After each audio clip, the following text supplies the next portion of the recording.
Hi, boys and girls. Mrs. McGalliard here. I want to read a book to you called Hello, Brain. Hello, boys and girls. This is a book about how some kids talk to their brain and how that helps them get through things and how you can learn to talk to your brain too to get through things.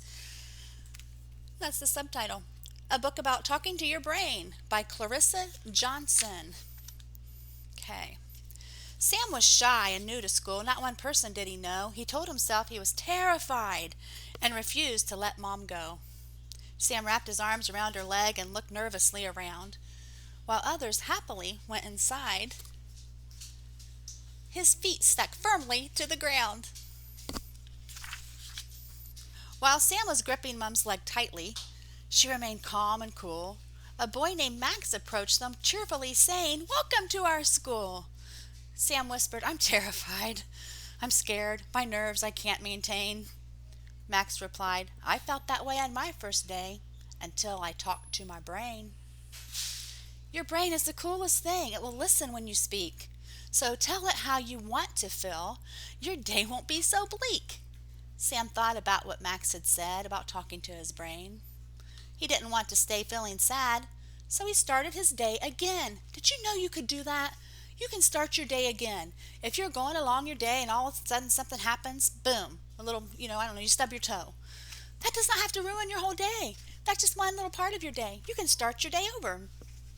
Yes, you can do it. You can start your day again. Hello, brain, Sam thought. I'm not sure what to say. Even though I'm nervous, I want to have an amazing day. I will make new friends and meet my teacher. I will learn and listen and grow. Brain, it's up to you and me the direction this day will go. So Sam kept talking to his brain throughout his first school day. He learned to not feel nervous and slowly began to play. He made new friends and learned new things and began to feel at ease. And when the bell finally rang, he went home feeling pleased. Eve, here is Eve. She was trying very hard to learn at school each day, but when she tried something new, frustration got in the way. Eve gave up. She told herself, "I am just not very clever. It's hard. I just can't do it. I will be in school forever." Every time Eve tried to write, she always became confused. "Have a go," her teacher said, but Eve simply refused. She would sit and stare into her book thinking, "I give up, I quit. All my friends are smarter than me. They will see that I don't fit." Across the room, Eve's friend, Anne, was watching her quietly sitting. She went to see how she could help, and Eve grumbled, "I am quitting." Anne replied, "Don't give up. I used to feel the same. But then I learned a way to help, and it was talking to my brain." Your brain is the coolest thing. It will listen to what you say. So tell it what you want to do, and you will have a better day. Eve thought about what Anne had said about talking to her brain, so she decided to have another go and try her work again. "Hello, brain," Eve thought to herself. "I'm not sure what to say, but I know you are smart and I want to learn, so let's not give up, okay? I can do this, I know I can," Eve kept saying to her brain, and with each day her learning grew, and she never gave up again. Nave was a responsible student. She followed the classroom rules. She listened to her teacher, always working hard in school. But Nave's friend Jane was not the same. She liked to have a chat. She talked about everything constantly, wherever she was at. Jane would talk instead of work. Class learning was disrupted. Even when her teacher spoke, Jane constantly interrupted. Jane was frequently in trouble. Her teacher became annoyed. She looks kind of annoyed. But it did not stop Jane at all. No disruption did she avoid. Jane, Jane, Jane. See what happens. What do you think will happen? Let's see. Nave said to Jane one day, "You really do talk a lot. You need to talk to your brain so you can learn how to stop." "Why would I talk to my brain?" "My brain," said Jane, "when I can talk to you." "Because," said Nave, "you are the only one in control of what you do. Your brain is the coolest thing. It will listen to what you say. So when you tell it what to do, good choices will lead the way. Jane thought about what Nave had said about talking to her brain. She did not like to be in strife or hear her friends complain. Hello, brain, Jane thought softly. I am not sure what to say. It seems I am the only one who controls how I behave. I am in control of me. I will choose when to speak. By making better choices, I can have a better week. Jane continued to talk to her brain about the choices she was making. She chatted less during her learning time. A new self she began creating. So now when the teacher asks the class for a quiet thinking room, Jane knows how to talk to her brain to help her keep her learning to bloom. Nick arrived at school one morning feeling grumpy, tired, and upset. He did not feel like being there. He knew this day he would regret. Ever have a day like that? Before Nick even got to school, he was in trouble from his dad for watching TV instead of eating breakfast. Now he was feeling mad. So when his teacher said, "Good morning, Nick," he mumbled something back. "I don't feel like being happy," he thought. "I'm going to blow my stack." Nick's teacher could see that he felt mad. His face displayed a frown. So she decided to have a quiet chat to help him turn his day around. What's she going to tell him? "Nick," she asked, "what is going on?" "I am angry," was his reply. "I got in trouble from my dad." Then Nick began to cry.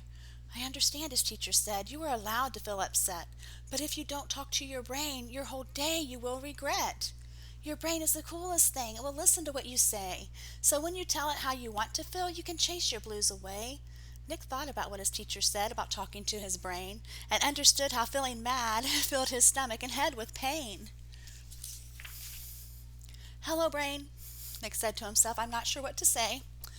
I want to change how I feel and have a better day. I am calm and in control. I am no longer mad. I'm safe and happy in my class. I am a cheerful lad."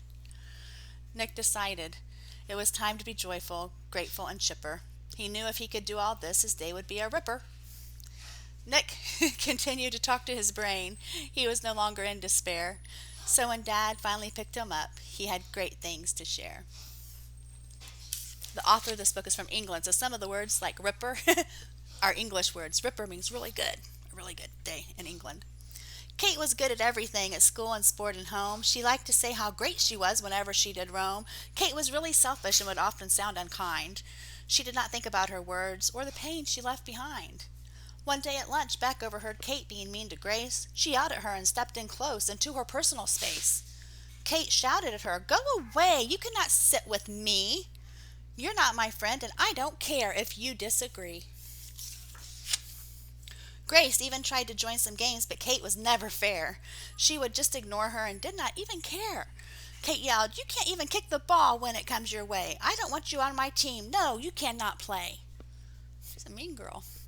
Grace felt down. She walked away wondering what she had done. Soon others also left the game until Kate was left with none. Beck approached Kate cautiously to show a better way to interact with her friends and be happy when they play. "Kate," she said, "I was wondering if I could help you out. If you talk to your brain, you can learn how not to shout." "Kate, what you say to your friends matters more than you realize. Your words always have an impact, so be careful and be wise. Your brain is the coolest thing. It will listen to what you say. So when you talk to your friends, choose words to make their day." Kate thought about what Beck had said about talking to her brain. It made her sad to think that she had caused her friends such pain. She did not want to be a mean girl, she decided. "Hello, brain," Kate said mindfully. "I'm not sure what to say. I want to help my friends feel happy, so I will speak a better way. I will be observant and respectful, choosing words to show I care. Being kind and thoughtful, I will make friends everywhere." So Kate kept talking to her brain, a new self she did invent. When she spoke respectfully, her friends became content. By choosing better words that were thoughtful, generous, and kind, Kate made a lot of friends, and now she is never left behind. Will was a very quiet boy. His voice was really small. He got along with everyone, but didn't say much at all. Will would often find it hard when others were being unkind. He always took their words to heart, and it made him feel confined. He would get upset, his feelings hurt, his eyes would fill with tears. He did not know a better way when responding to his peers. Will's friend Ben would often see him feeling sad throughout each day.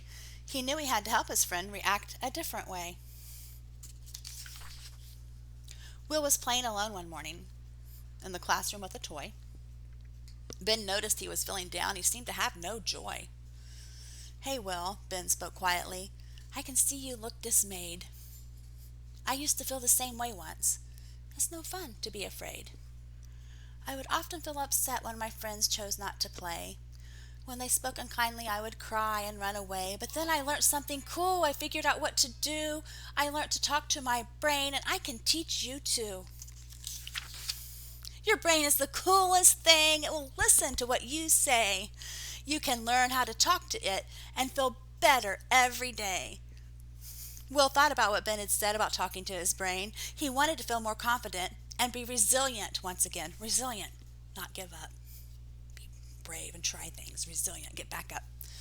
"Hello, brain," Will whispered to himself. "I'm not sure what to say, but I want to learn to be strong so I can control my day.